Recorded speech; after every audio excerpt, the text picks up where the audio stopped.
In Psalm 51, 3-5, for I know my transgressions, and my sin is ever before me. Against you, you only, I have sinned, and done what is evil in your sight, so that you are justified when you speak, and blameless when you judge. Behold, I was brought forth in iniquity, and in sin my mother conceived me.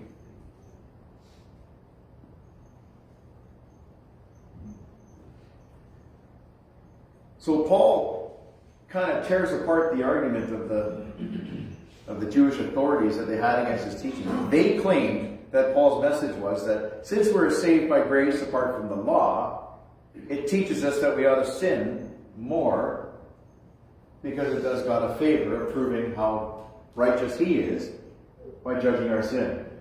And there's a couple of these going, come on. It's not, this isn't the only place. You'll hear this further along where we were asked, if we get grace for sinning, does that mean that we should sin more to get more grace? This, well, it's kind of good to hear it from the Bible, because then all of a sudden when we do it ourselves, we're like, yeah, we're really not that far off from where we were back then, and we have a long way to go. At least maybe it's just me. I know that I've done good things in my life, and I've done bad things in my life, and in the grand scheme of things, the bad far outweighs the good if I'm following Scripture.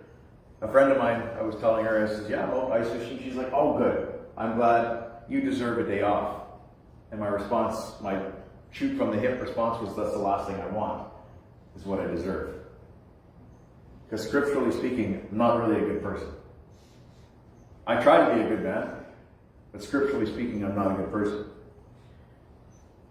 But if I was to suggest that I could do God a favor by sinning so that I could prove how awesome he is,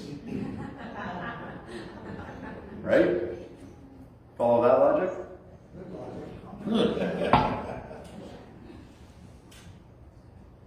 That's laughable to the highest degree. But this is what the Jewish leaders were arguing against Paul. They're like, well, if it's apart from the law, by grace through faith, you should sin more to get more grace to prove how more awesome God is.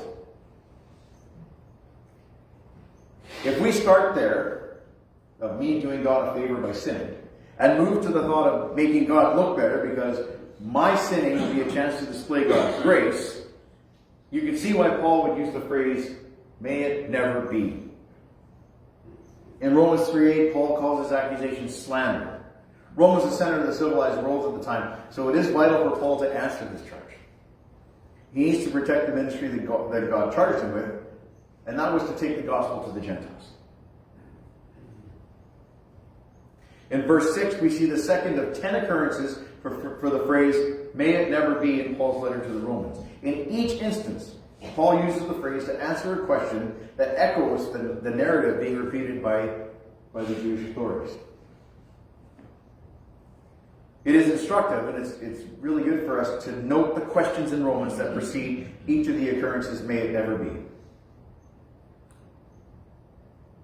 What then? If some did not believe, their unbelief will not nullify the faithfulness of God, will it? Well, may it never be.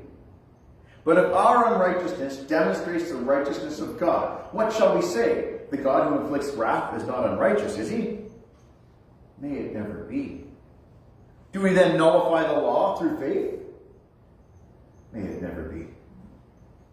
Are we to continue in sin so that grace may increase? May it never be. What then? Shall we sin because we are not under the law but under grace?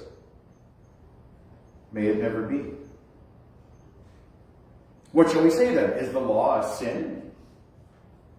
May it never be. Therefore, did that which is good become a cause of death for me?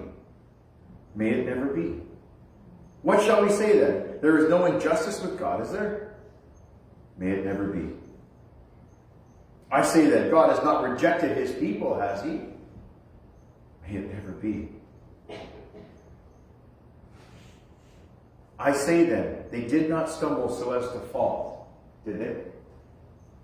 May it never be.